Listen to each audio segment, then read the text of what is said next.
and then we're good. We're gold. We're live. It is your old pal Emac coming to you with Eric.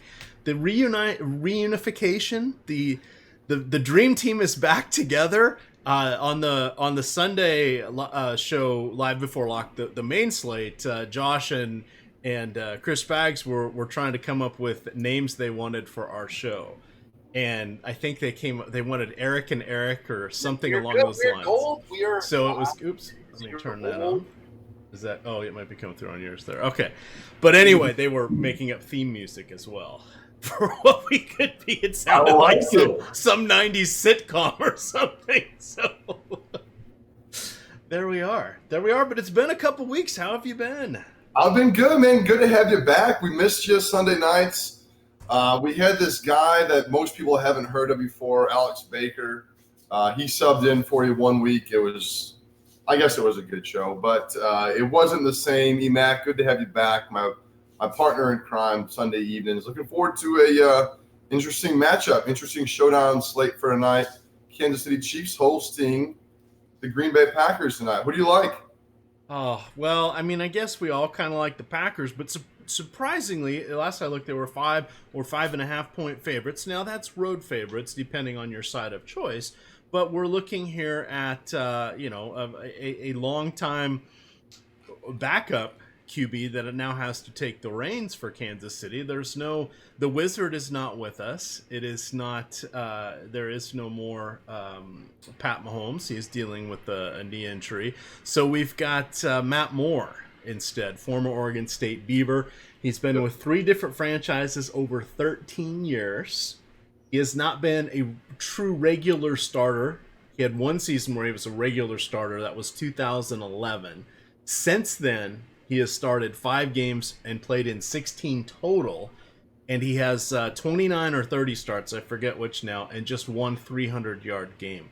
That sounds a lot like Alex Smith. So do we have like a proxy of what Alex Smith was like under Andy Reid? Why, yes, we do. Now, I don't know what's going to happen tonight, but that makes it makes things interesting. But as we saw today, there were upsets. There were teams that won on the road.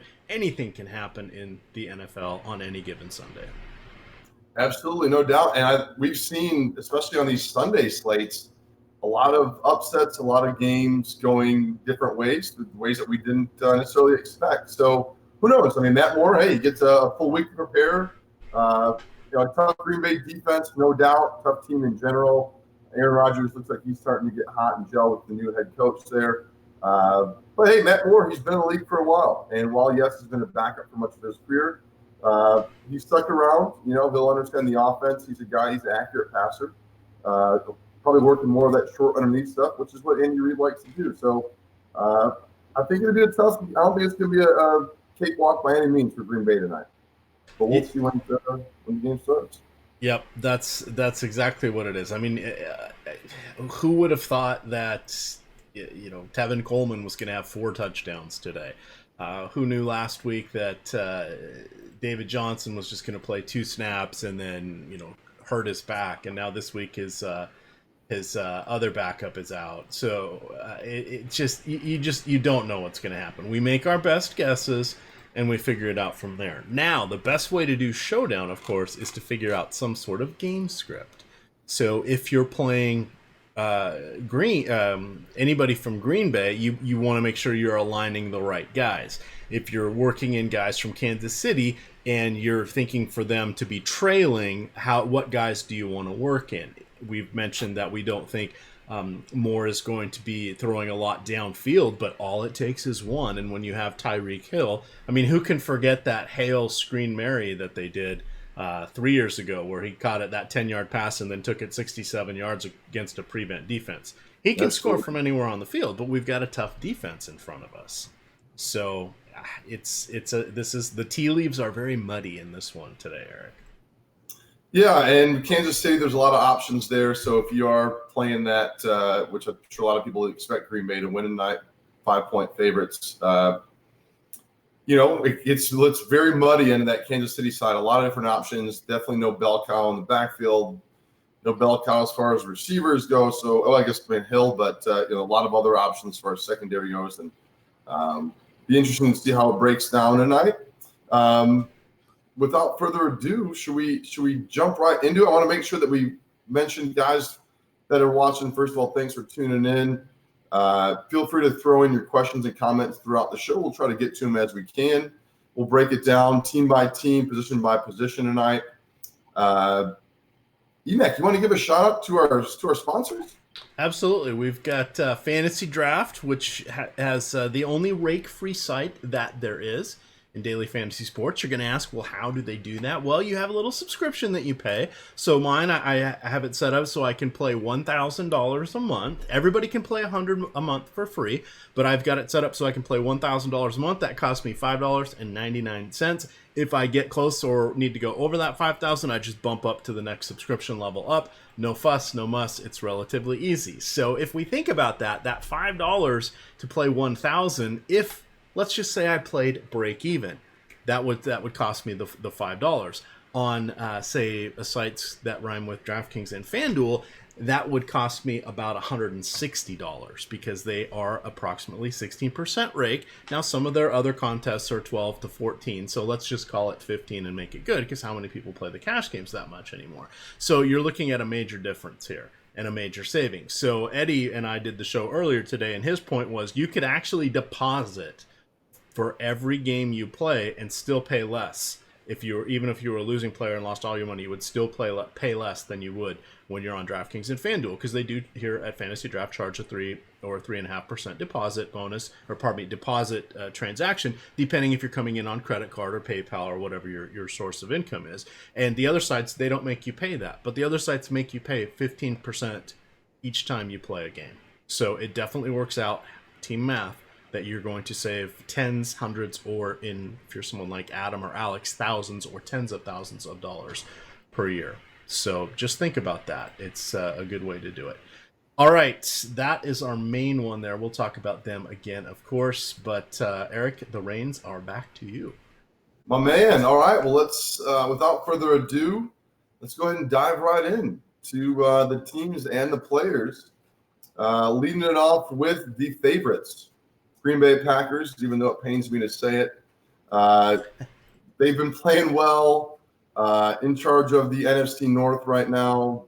As I mentioned earlier, it looks like Aaron Rodgers is starting to really click with that new offense, new coach, coming off a great week. And that said, if any of our watchers or viewers had a chance to take a look at your article, Emac, while he has been good as of late, maybe not the best matchup tonight. How are you feeling about Aaron Rodgers approaching Kansas City? So he is my favorite player, but I don't think this is a complete gimme. Now, in my main lineup, which I'm playing in about a third of the things that I'm doing, or a third of my cash in play, because I got some head-to-head, some 3-man, some 50-50s, he is my captain. When we look over at the 50 lineups that I'm playing where he is not my captain, and I've put each of these in 2 different contests, so 100 total, but we'll just keep the percentages around here.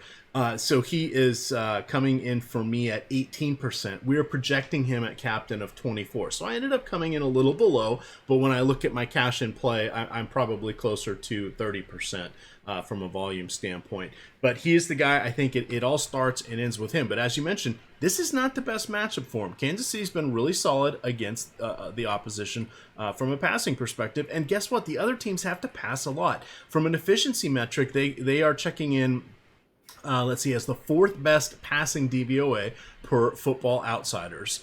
Against the run, they are the 29th ranked rushing DVOA. We've seen them lose their last few games, and that's not been a function of Pat Mahomes. It's been a function of teams just running it right at the heart of their defense. They've not been able to stop that. Rodgers only has 2 games with more than 300 yards this season, and it's actually both of them were 400-yard performances. He's had 4 that have been 240 or less, and then 1 that was like 280 yards. So it's not like he's been absolutely amazing. I mean, yes, he did have 5 passing touchdowns and a rushing touchdown last week, but overall, I think he's got 15 total touchdowns on the season. So we'll want to be careful. So then we say, all right, do we want to go with the running backs, Emac? You just said they had a bad rushing defense. We could, but which one? We've got Aaron Jones, who's had phenomenal games, including a 4-touchdown game. But you've got Jamal Williams that's had a 2-touchdown game this season. And then last week, because of course, hashtag football, they each caught a pass for a touchdown from Aaron Rodgers. So any number plays, as they say. And if you try to divine who's going to get it the most, over each of the last 2 weeks, Jones has had 36 and 34 snaps. Williams has had 39 and 24. For rushing attempts, Jones has the edge, 23-17, but it's been a lot closer in the passing game with Jones seeing 11 targets to Williams' 10, but Williams is 8 for 58, 2 touchdowns. Jones is 8 for 40, 46, and a touchdown. So relatively even. For me, that means I want to look to the savings where I need it, and if I'm going with Rodgers in the captain slot, particularly on DraftKings where you have to pay that 50% premium, Jamal Williams really comes into my plans because he's at about a third of the value discount to Aaron Jones, and I really can't tell who the lead back is anymore. DFS world, we'd love it to be Aaron Jones, but the Green Bay Packers just don't see it that way. Yeah, they have split carries, and a lot of it's been game flow, week to week. But hey, both players have been productive, and as I see some of the comments flying, I think tonight's probably one of those nights, especially with the way Kansas City's played against the run, where you probably will see quite a few lineups out there with both RBs in there, and not be surprised. If you like one for the captain spot, it seems like you were more leaning towards Williams. Is that, if you're going captain, is he your pick there? Excellent question. The answer is a resounding no. Actually, he's not. Aaron Jones is coming in as my second favorite captain for the tournament. Now I've got him at 14%. So we are projecting on DraftKings Rodgers 24, Jones 17, and Moore 13. I've gotten Moore as the quarterback for Kansas City.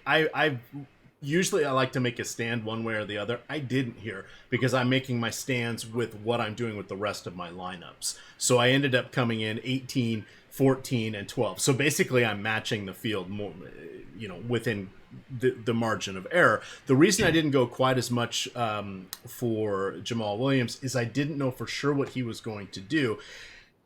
In the captain spot, I'm okay taking that discount when he's a regular field, but if I'm getting that 1.5 multiplier, I want it to be someone that I think has a higher upside, and I would believe more often than not that would be Aaron Jones. So that's why he got the nod. If we look at my overall, if we just said 1 for 1, I actually have Jamal Williams 2-1 against Aaron Jones because those 14% captain shares with Jones are, let's go look at my thing here, are 42% running back regular flex spots, where I've got 60% Jamal Williams there. So we'll have to see how it plays out, but that's the route I went. Yeah, no, good info, and hey, that's why you pay the subscription. That's why you have the information there in front of you. But yeah, pretty tight splits regardless. As we look at it. So we touched on the quarterback position. We've got into the RB position for Green Bay a little bit. Maybe worth touching on the wide receiver spot. We know one of the inactives for tonight is Devontae Adams, still dealing with the turf toe problem that seems to be lingering quite a bit. If you have been a season long, probably not too happy with them. But it's created new opportunities for the likes of MVS. Jimmy Graham has stepped up, Geronimo Allison and others, Lazard and a couple weeks ago. So approaching the wide receiver position, if we're creating stacks or maybe looking at the captain spot, is MVS the clear front runner for you? And who's kind of that secondary option as far as wide receivers goes? So I'm actually following along with our on the wrong one there. I'm following along with our projections here, and we use Osmos projections. They're actually from Alex Baker, and he has Alan Lazard quite high. So he ended up on 2/3 of my lineups. Now, the reason he's ending up there is he's $3,000 less than Scantling. So for me, that allows me to have Aaron Rodgers on a ton of lineups, reasonable amount of Aaron Jones, reasonable amount of Jamal Williams, reasonable amount of Marquez Valdez-Scantling, but it's because I'm going very heavy on Lazard. I think Scantling makes for the better captain. He does have 2 touchdown upside, but what are we going to do? Or what is, more importantly, what is Rodgers going to do? We know he's going against a tough defense.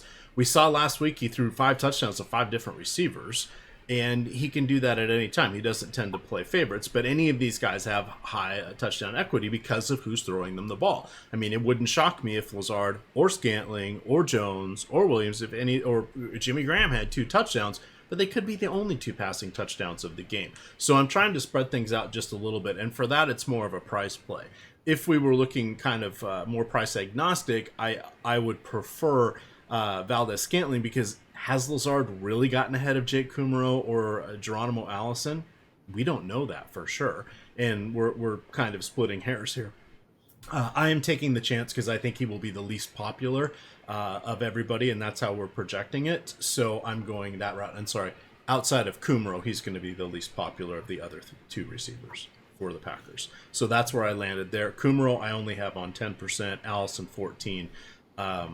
And then Scantling is 20. But Scantling did make it in as a captain, like 10%. Lazard might be in there at 1 or 2 for captain spot. So you want to look and see where these are going for that 1.5 times multiplier on either DraftKings or FanDuel. Yeah, Lazard last week, 4 targets, I believe. 4 targets. He had 3 for 42.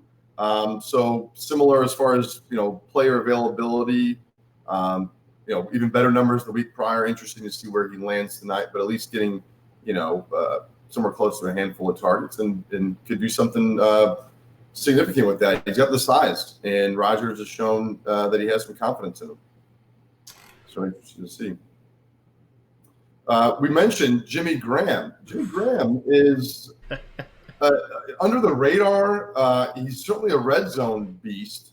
Not getting a ton of targets, as you mentioned. Rodgers doesn't seem to play favorites, and doesn't certainly do that for Graham. Again, red zone definitely the best option for Green Bay goes. How are you approaching Graham tonight, considering his cost? So he I believe he made it in what my core lineup is, but I think that's more of a function of him being a trusted receiver in the red zone. Yep. We are really looking at a handful of targets at best, 3, 4, 5, maybe 2 or 3 catches, 30, 40 yards, and a 50-50 shot at a touchdown. It's all about the touchdown. Mercedes Lewis hasn't had a target in a couple weeks, but he did go through most of the season prior to, I think it was, they might have had a bye in there. I can't remember now.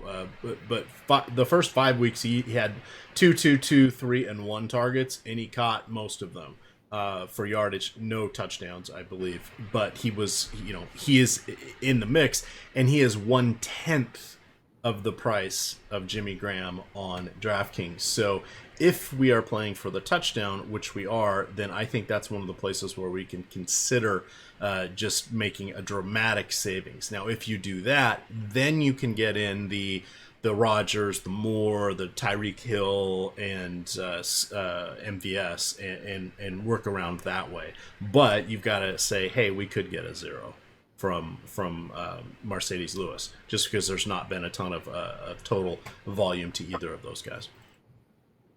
Yeah, there really hasn't. But yeah, I guess it really just depends on if you're trying to make that savings potential the spot to do it. Yeah, tight end seems like every week, so in the showdown slate, that second tight end is always an interesting play. They're always so cheap, and when you're throwing together a lineup for one game, it's hard not to want to include maybe both QBs or both running backs. It's going to set you back. And we, that second tight end seems to be a sneaky play often, looking for a 3-yard touchdown type thing, play action, what have you. I think one of the things that point out as we talk about receiving before we close out Green Bay is the running backs receiving. There's 4 receiving touchdowns from the 2 Green Bay running backs. And the last couple of weeks, they've taken kind of deeper chances to both. I know one was dropped a couple of weeks back. But Rodgers, he plays the mismatches. So I would not be shocked to see a running back from Green Bay end up with a receiving touchdown, and maybe not even like a screen pass. It could be something more downfield as they look to play the mismatches tonight. So something to keep in mind. I thought that was interesting looking at the stats for this evening. One team or one part of Green Bay's team that is going to get a lot of attention tonight, being that they're going against the backup quarterback and Matt Moore, is Green Bay's defense. I think a lot of folks are probably thinking about Green Bay in that captain spot. A great way to save money. They're going to get some sacks. They're probably going to get a turnover or two from a backup QB. You wrote some good things about Green Bay there in your article. How are you approaching? How many lineups you including Green Bay's defense in? Not terribly priced considering that they are going against backup QB. Did not get very much. Went with 20%, and then I put them in 2 of my captain spots, so 4% total in my captain spot. And that was a conscious choice, just because I said, look, if they do really well, then they do have a chance to lead things. We've already seen that happen once. But if Andy Reid runs a very conservative game plan, how many chances for sacks and turnovers will there really be? So I said, I think we'll see a combined 4 or 5 sacks and turnovers, but we'll need to get lucky with the touchdown to make them really worth our while. So they did not end up in as many as I thought, just because if I was in charge of Kansas City, I'd try to be more conservative. Just with the quarterback we have instead of Pat Mahomes. Yeah, and I mean, it's Andy Reid, right? There's not many out there that are better in the game as far as devising up a game plan. Again, working the short to intermediate. We'll get into a lot of the options that Kansas City has. They still have all those weapons, and actually have some weapons back, and folks like Watkins returning this week. But he has the ability to drop the game plan. Green Bay's defense has been tough. To your point, probably a touchdown dependent as far as making a big statement for tonight. But I think a lot of people will be interested in Green Bay's defense. But we'll see. We will see. It's one of those things where looking at outsider looking in, Green Bay's D might look great tonight. But hey, Kansas City has a lot of weapons. They're going to make some plays, and they're probably going to look to make some plays outside of it. When there's a backup QB, everybody knows they have to step up. Maybe it's special teams. Maybe it's just, again, other guys playing with a little extra energy tonight, knowing they have to make up for their QB now. Mason Crosby, are you on? We'll touch on him before we get to Kansas City. Kickers are usually a sneaky play. Is Crosby in any? If you're maybe comparing him to Butker, how do you feel about those two? I would say go with, if you have a personal preference, go with that, or they're relatively tightly priced. If you need the $200 one way or the other, I wouldn't fight you over it. If you ended up preferring one to the other, so I do think that there is a place for both of them. I made a rule that I wouldn't have both on the same team though. That's a fair rule, and probably a good rule at that. Not too many rules that you need to follow. That's probably a good one, Emac. With that being said, probably good to transition and segue into the home team, Kansas City Chiefs. And I think, the fact that they are home, keep that in mind tonight, right? Home field matters, and Kansas City is not an easy place to play.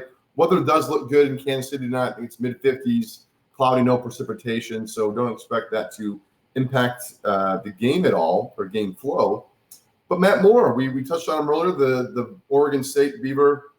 Getting the start tonight.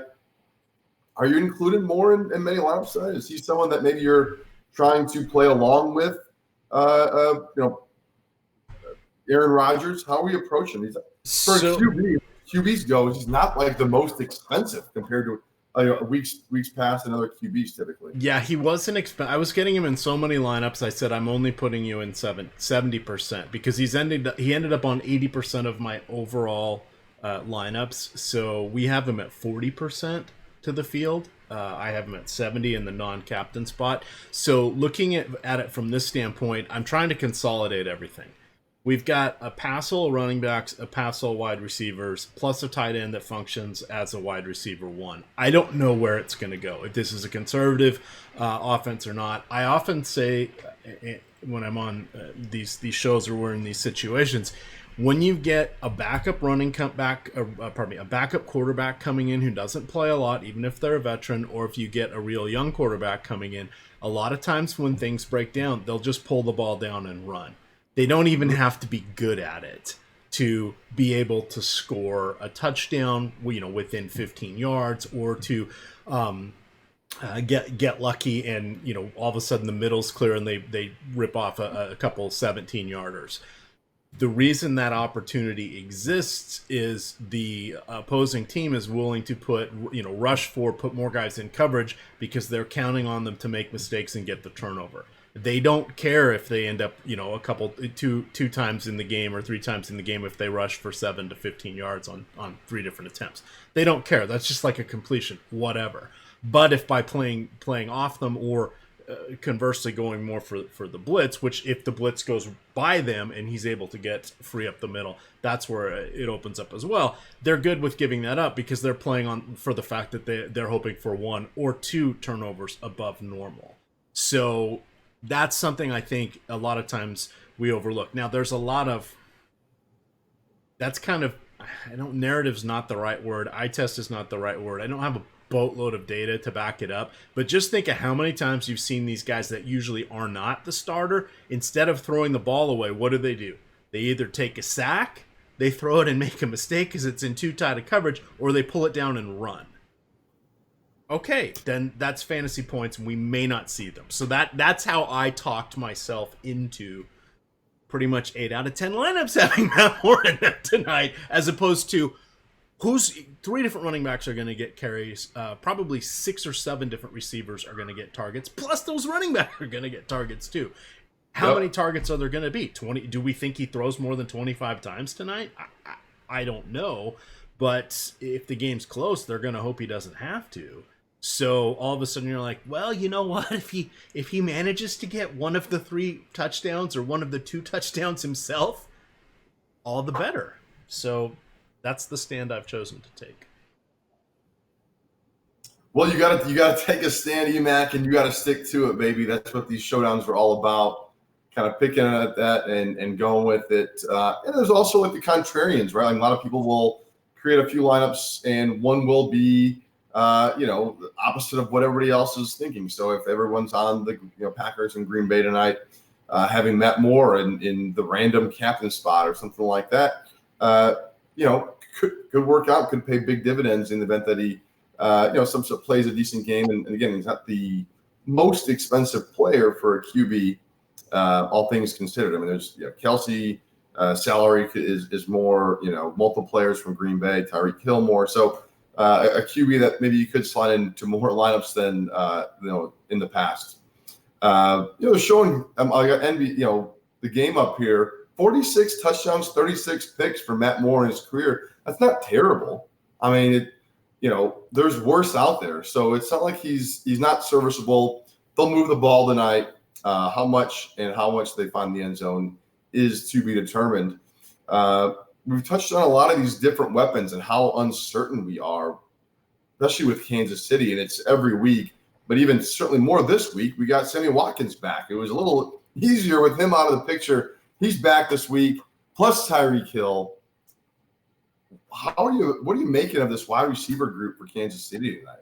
I want no part of Sammy Watkins. I've been burned on these games too many times, including last year where we had one of these where he went out and re-injured a hamstring. I just don't feel good about it. I also don't feel good about the volume. So, who's to say that Robinson doesn't get more, or Hill, or Kelce, or whomever. So I'm really not a fan of Watkins, and I don't have to play him if I don't want to. So that's fine. So he's on, I set it so he'd only appear in 5 or 10% of my lineups. That was it. Pringle, I was hoping was inactive because I said he was your lottery ticket play last year, meaning go buy a lottery ticket. I wrote those words next to his name. And then he went out and scored a touchdown and was the highest or second highest scoring player and basically broke the primetime slate if you had him in the captain spot. He was on 2% of all lineups. Well, everybody's healthy now, so who knows what's going to happen, but that was the game Sammy Watkins got hurt.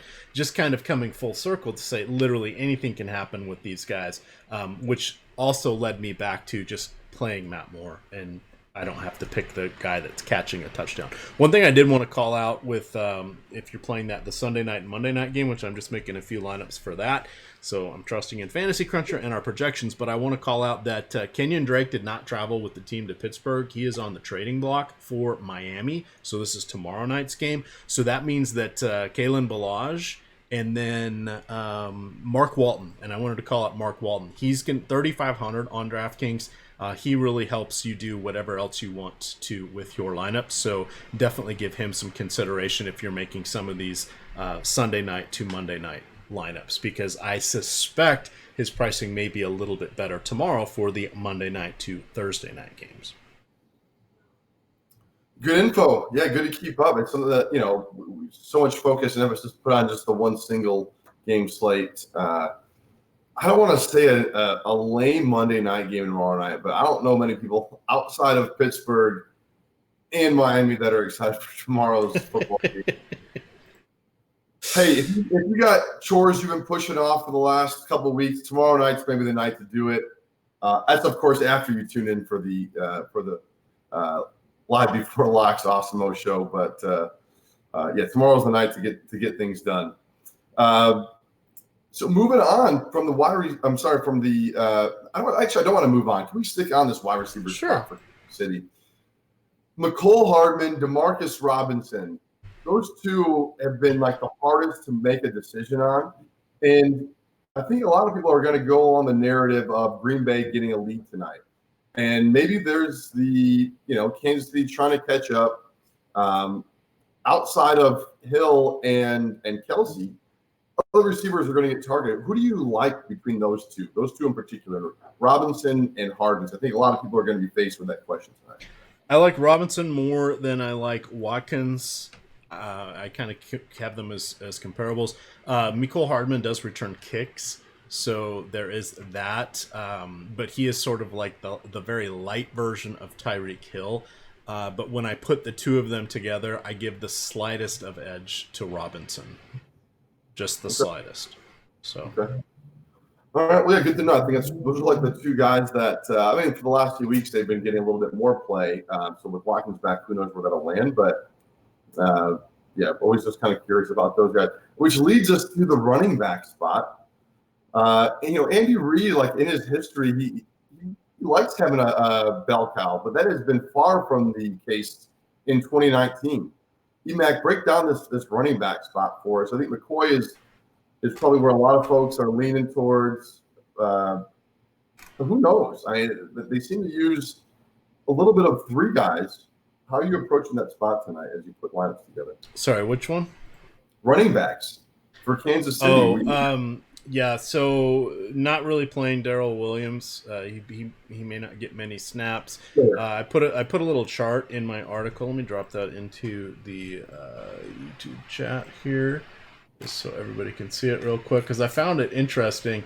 And I broke it out over each of the last 3 weeks. Did they leave it in the article? Yes, they did. So over the last 3 weeks, so week 6, 7, or 5, 6, 7, we had McCoy go 14, 27, 26. We had Williams go 13, 21, 17. These are snaps. Darrell Williams, DNP, 7, 18 last week. And then Anthony Sherman and Darwin Thompson are complete afterthoughts. So what we've got here is... see, someone's boring themselves here in chat, so let's do that. So for me, I'm slightly leaning towards McCoy, then Damian Williams, and then I really don't care about any of the others. Yeah, that's probably where it's at tonight. I think McCoy is probably the favorite, and who they'll be leaning towards. This is one of those games where you expect Kansas City to lean on their running backs a little bit more than in weeks past, not only through the run, but likely through the pass. So interested to see where that goes tonight. Matt Moore, again, short to intermediate. I will not be surprised to see, running backs getting a few catches out of the backfield, whether it be screens, what have you. But, Green Bay's going to be ready for that. They should be expecting that tonight. So interested to see where that lands.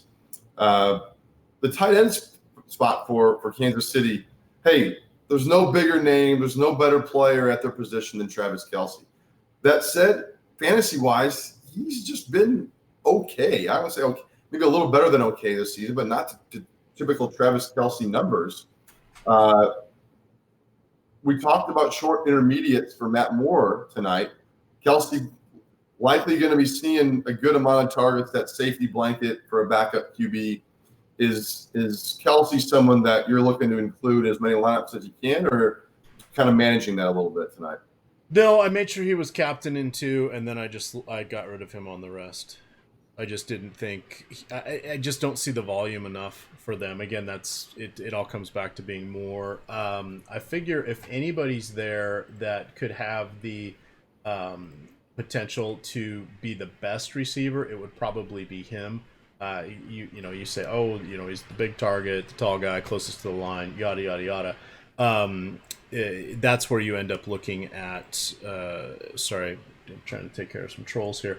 That's where you get the chance that he's going to do okay is within that scenario. I like him better than it's a tough call between him and Tyreek Hill. I think has the better chance for the better floor game.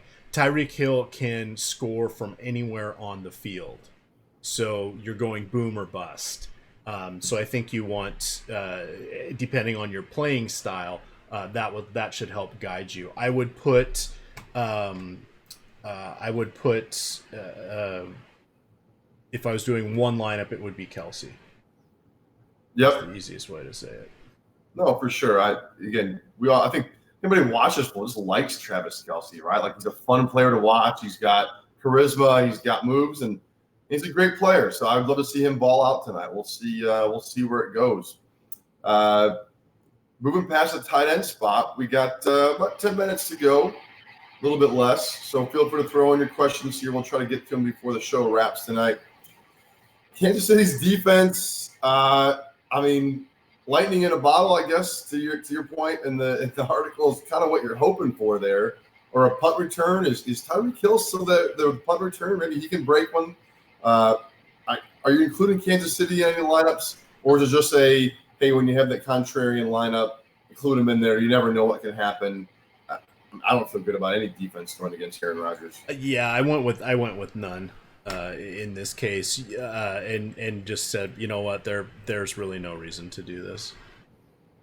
Yeah, it's just tough to justify, right? That's a better way of saying it. Yeah, it's just like this isn't really the spot. Rodgers doesn't really get sacked. He doesn't really throw interceptions, etc. So that's just what happens. Yeah, nobody's on that. And then to close it out for Kansas City is the kicker Butker. He's been pretty solid.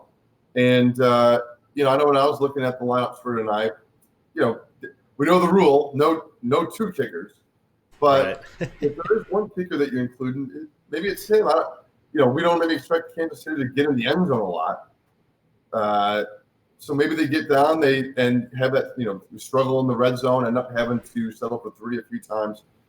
I don't love him, but he's not maybe a terrible option. I compared him to Crosby, but again, we'll see where Kansas City's offense gives them the ball and can move it. So we got a few minutes left here before lock. EMAC, as we approach lineups being closed, what kind of random anything out of the ordinary tonight? We talked about Moore's cost being a little bit down for a QB, so including him and sounds like a lot. Two running backs, is that for Green Bay tonight? How are you approaching that? Is that something that you're looking at doing? I didn't set a rule against it. I said you can't play all three, but I didn't say it, meaning I put Vital in there just because he was so cheap. I didn't want him coming into any lineups, but I also set percentages where the guys shouldn't come into too many together. But I don't hate having them together because we know they're going to sort of split the workload. The argument would be to keep them separate would be to say, okay, well, if we want to keep them separate, then we assume one's going to have a good game and one's going to have a bad game. We've seen both of them have some okay games, and then you needed something like the other one to be out for them to have their really good games. So you're counting on an in-game injury. So as Ben Rossa likes to say, you got to get it right twice. You got to hope that there's an injury, and then you got to hope you pick the lineup that has the guy that stays healthy and he does well. So now all of a sudden, not only are we getting it right twice, we're trying to get it right 3 times. Tough ask. Yeah, no doubt. And people will say that, to finish that thought off, people will say, oh, for the optimal lineup, the optimal would to not have them both in the same lineup. But last week you would have gotten 2 of the 5 touchdowns if you had them both in the same lineup. Would anybody be complaining about that? Probably not. So, you just have to be smart here. Yep. Yeah, no, I agree. Again, a few more minutes here before lock. I think one of the questions that came in earlier that I wanted to jump to was that kind of getting deep into the Green Bay wide receiver position. If you touch on Lazard, it sounds like you were a little bit higher on him. Jake Camaro, is he someone that you're throwing in there? Touchdown, I believe it was last week. While it seemed like everybody caught a touchdown pass last week for Green Bay, he's pretty, quite cheaper than Lazard. Is he someone that you're including? No, and that was kind of where I was talking through with Lazard. He just didn't end up in my lineups. I'm okay with it. At some point, you can't split the guys. You split it too many times, you're the one paying the rake. It's the old, you haven't spot the sucker at the table in the first 30 minutes, you are the sucker. So I just said, you know what, we haven't really seen Kumro do anything yet, so let's just avoid it for now and be done with it. Yeah, probably good advice there, Emac. What else? What else is burning? You've thrown a lot of lineups together. Anything that stood out to you or come up as you've gone through it that maybe we haven't gotten to tonight? No, got that. Just a reminder, if you're playing those games, the Sunday night to Monday night games, get Mark Walton in your lineup. I think you will be happy with that. I am going with 70%. If I can get this upload to work. Yes, it worked finally. I'm going 70% Pittsburgh defense, ton of James Conner, ton of Walton. Set it so you can play 2 or 3 players against your own defense because weird stuff can happen. And it's not as tight as when you have all these other choices. Yeah, you don't want to play that many people against your defense. There are 3 teams that aren't your team, so that aren't going against your defense. You need to spread things out. If you don't allow that, then you're not going to get some of the value plays that you need. So at least allow 1, if not 2, would be my recommendation. So you can get Walton there. All right. Good info. We'll our show will return tomorrow night for that game, for that Miami-Pittsburgh game. And so feel free to tune in.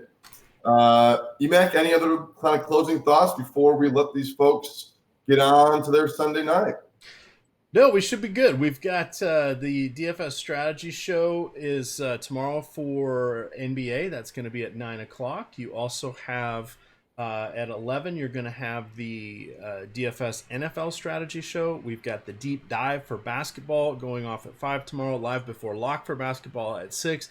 And then at 7:30 up until lock, we'll have the Monday night live before lock. So we've got you covered. We've got the Early Bird podcast. That'll be dropping in about an hour and a half. And then we've got all sorts of free content in front of the paywall. And then the good stuff's behind the paywall. So definitely check it out. If you haven't joined up with Osmo yet, 1, you can use the promo code live before lock to get 50% off any 1-month package. The other thing that you can do is you can and I hope this guy that I'm banning in the channel is, bye Brandon, I hope you're not a regular, but you're gone, and I don't keep a list of who I ban, so sorry.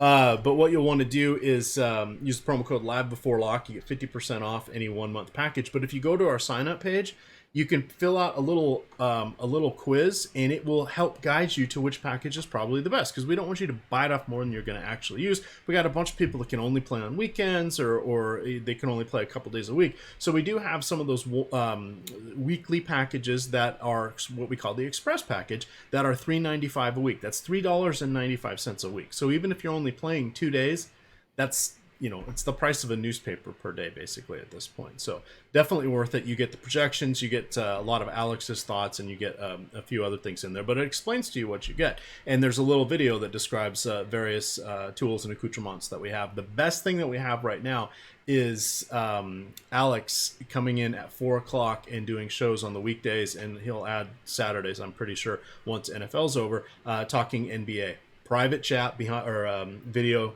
He answers via the chat of the video program we're using, or in the Slack chat. So it's pretty cool. It's definitely a way for me to have learned a lot of tricks, and I've only watched the show twice because I'm at work. So I tune it on in the background, or I watch it when I get home. So there we go. That was it. But we are at lock now. We're locked in. All right. Well, thanks everyone for tuning in tonight. Hope you guys enjoy the show. We will see you next week. Good luck tonight, and we will see you later. Thanks All right. again. With that, shout out to Fantasy Draft, sponsor of the show. You can follow us on Twitter. You can follow Osmo on Twitter for all the good times. And enjoy. Kick back, watch a little bit of the World Series tonight or a little bit of Sunday night football. With that, gamers, good luck.